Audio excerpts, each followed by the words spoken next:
The house was steeped in an oppressive silence, following the funeral, each corner weighed down by the echoes of a life that had faded into the past.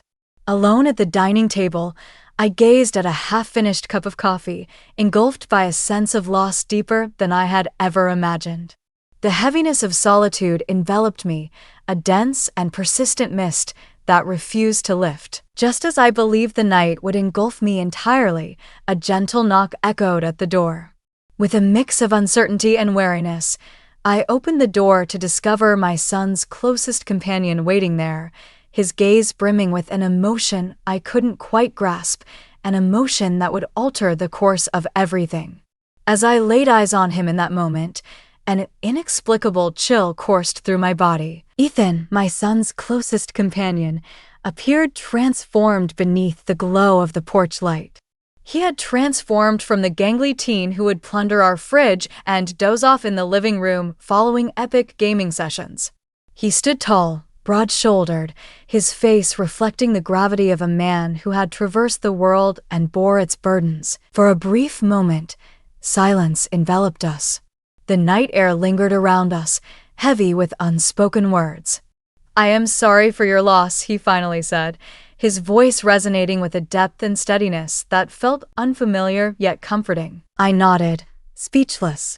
Grief had taken away so much from me, my husband, my laughter, my sense of belonging, and now even my voice. Ethan shifted uncomfortably, gripping a small container in his hand. "I brought you something," he said, extending his hand, a humble, homemade casserole. It was a gesture so minute and yet so monumental that it broke through the delicate barrier I had constructed within me. "Thank you," I murmured, moving aside to allow him entry. The house engulfed him in a heartbeat, as if it craved vitality and noise. He placed the casserole on the kitchen counter and faced me, worry evident in his expression. "How are you holding up?" he asked softly, his gaze probing mine in a manner that made me feel truly seen, genuinely seen, for the first time in weeks. I offered a constrained, serious smile. "Enduring," I uttered, my voice faltering on the syllable. Ethan paused for a heartbeat, then took an unexpected step. He reached out and grasped my hand, not in a brief, perfunctory manner, but with a firm, reassuring touch that sent a shiver coursing through my chest. I felt the urge to withdraw, to sink back into my shell of grief, yet a part of me fought against it. The connection was essential for me. I required a gentle nudge to recognize that I was, indeed, still breathing. "Do you want me to stay for a bit?" he asked, his voice barely above a whisper, as if he feared crossing a line. I surveyed the vacant house, my gaze landing on the photo frame, still affixed to the walls, and once more, the oppressive silence enveloped me, heavy and unyielding. "Indeed, I mentioned earlier that I might overthink it." "Kindly." We entered the living room, a realm imbued with a blend of warmth and melancholy. Ethan perched on the edge of the couch, while I nestled into the opposite end, draping a throw blanket over my lap. For a brief moment, we remained still, the only noises being the gentle hum of the refrigerator and the sporadic creak of the aging house as it settled into the quiet of the evening. It was peculiar how instinctive it seemed to have him by my side, serving as a connection between the life I had left behind and the ambiguous future that awaited me. Our conversation began with the ordinary, touching on his experiences at his new job and the transformations in the neighborhood during his time at college. Slowly, the dialogue began to delve into more profound realms. He inquired about my husband, about what I longed for the most. It was an unassuming question, yet it shattered something deep within me. I discovered that I was expressing thoughts I had long suppressed, worried that their burden would shatter me. I spoke of the laughter that echoed into the night, the serene mornings, and the exchanged glances that conveyed everything without uttering a single word. Ethan absorbed every word, refraining from interjecting or attempting to resolve anything. He simply listened, his focus so complete and attentive that it caused a pang in my chest. And then, as I found myself at a loss for words, he leaned in and said, "You can miss him and still crave companionship." The declaration struck me with such unfiltered honesty, such excruciating truth, that I found myself needing to shut my eyes for a brief moment to regain my composure. Hearing this, I'm sure you won't mind giving me a good comment or a like.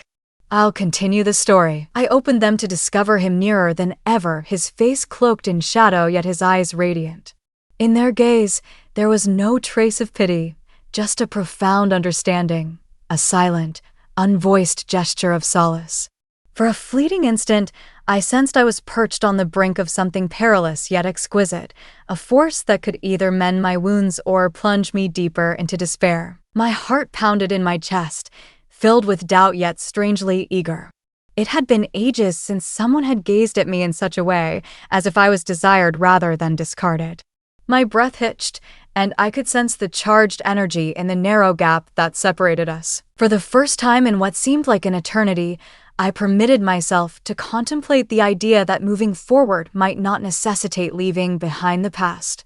What if it could signify discovering something fresh, something gentle and restorative, amidst the remnants of what has been lost? Ethan must have noticed the shift in my gaze, for he offered a slow, tentative smile that held within it a myriad of unvoiced vows. My heart raced. Uncertainty loomed over the night, yet surprisingly, fear eluded me. I existed, and I was prepared to embrace emotions once more. Ethan moved just a fraction, his knee grazing against mine, and that unintentional touch caused my breath to catch in my throat. It could have been effortless to walk away, to establish a gap and act as if the moment had never occurred. However, I chose not to. I lingered there, sensing the warmth where his skin brushed against mine, allowing it to fill the empty, chill voids within me. His gaze lingered on mine with intent, offering me countless chances to pull away, every possibility to decline. Yet I remained fixed in place, my heart racing more intensely than any words I might have uttered. Instinctively, I extended my hand and brushed against his, my fingers gently wrapping around his. His hand exuded warmth, a steady presence, slightly calloused, standing in sharp contrast to the quivering vulnerability that stirred within me. He turned his palm upward, intertwining his fingers with mine. The gesture was simple, yet it carried an intimacy that tightened my throat with emotion. I had lost track of the sensation of being touched in this way, not from obligation or duty, but from authentic care and presence. Ethan moved in, closing the gap that lingered between us. His hand rose gradually, with a touch of uncertainty, to gently tuck a wayward strand of hair behind my ear. His fingertips brushed against my skin, and a shiver raced down my spine. For an extended pause, he merely stared at me, his eyes laden with significance. "You are so beautiful," he whispered, his voice thick with a reverence that felt almost palpable. It had been years since anyone had spoken to me with such raw, unfiltered sincerity. I sensed the tears prick at the corners of my eyes, yet I fought them back, determined not to let them spill over. Instead, I surrendered to his touch, allowing his hand to gently cradle my cheek. The outside world faded away, leaving behind the sorrow, the isolation, the ceaseless stream of hollow sympathies, until all that remained was this instant, just him and me and the profound yearning that lingered in the air between us. He edged nearer, and I sensed his breath brushing against my lips. A moment hung in the air, a palpable uncertainty, as though he was offering me one last chance to retreat, yet I found no desire to take it. I bridged the gap, softly placing my lips against his.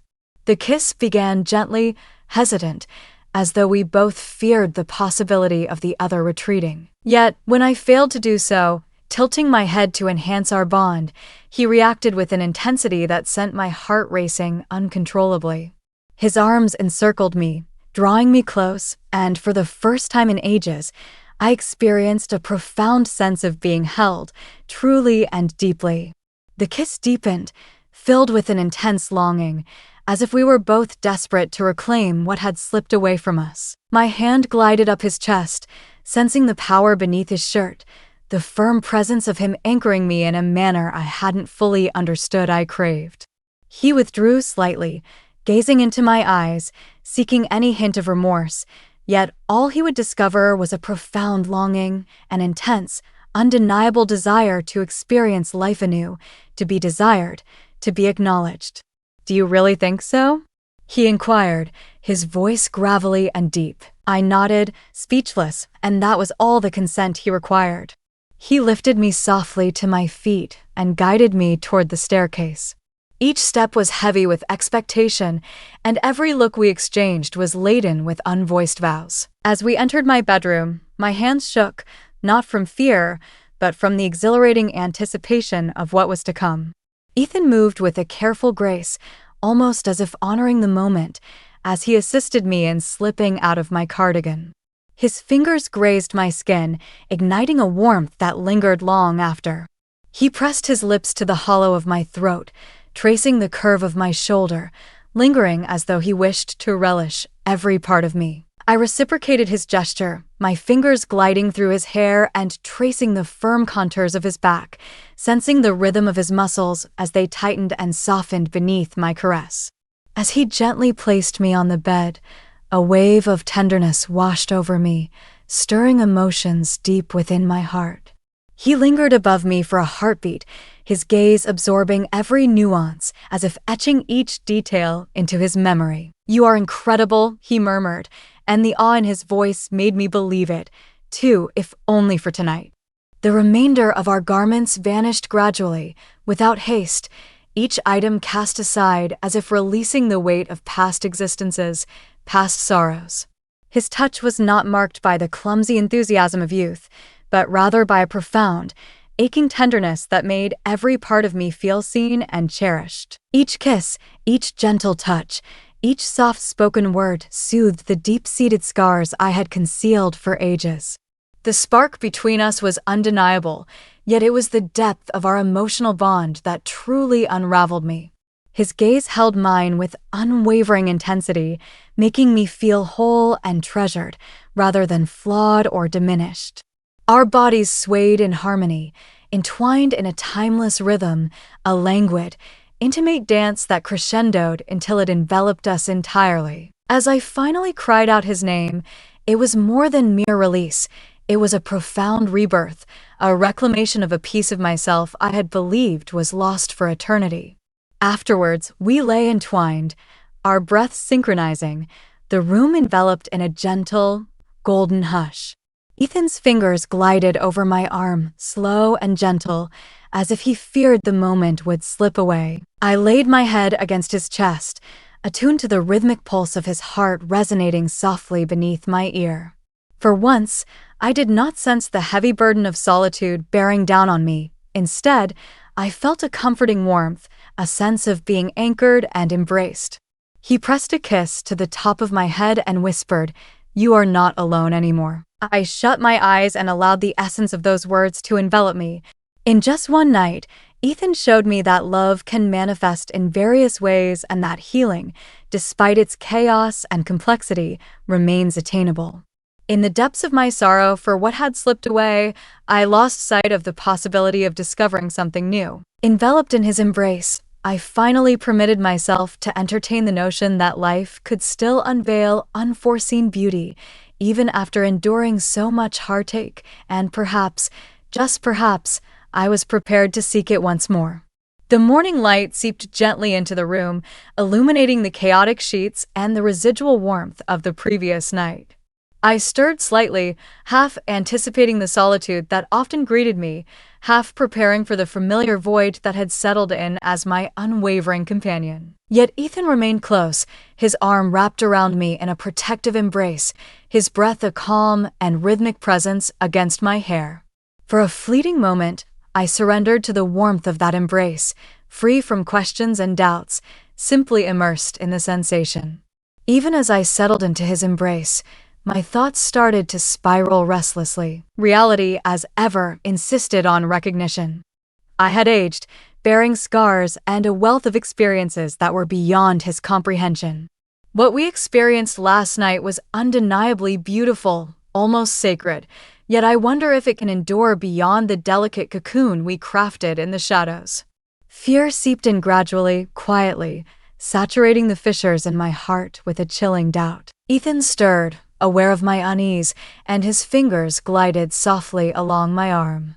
"Penny for your thoughts," he murmured, his voice heavy with the remnants of slumber. I smiled with a hint of sorrow, my fingers wandering aimlessly over his chest. How could I express to him the depth of my fear? No matter how gentle he was, a part of me remained convinced that this was fleeting, a lovely mirage that the light of day would inevitably break apart. I found myself pondering, my voice barely above a whisper, as I selected my words with precision, that the events of last night seemed almost too wonderful to be true.